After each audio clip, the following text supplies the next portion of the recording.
I'm frying the tomato, onions and all the spices.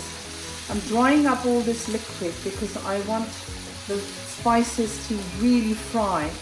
And when you taste that curry, when you've been through this process, you can really taste the wholesome flavour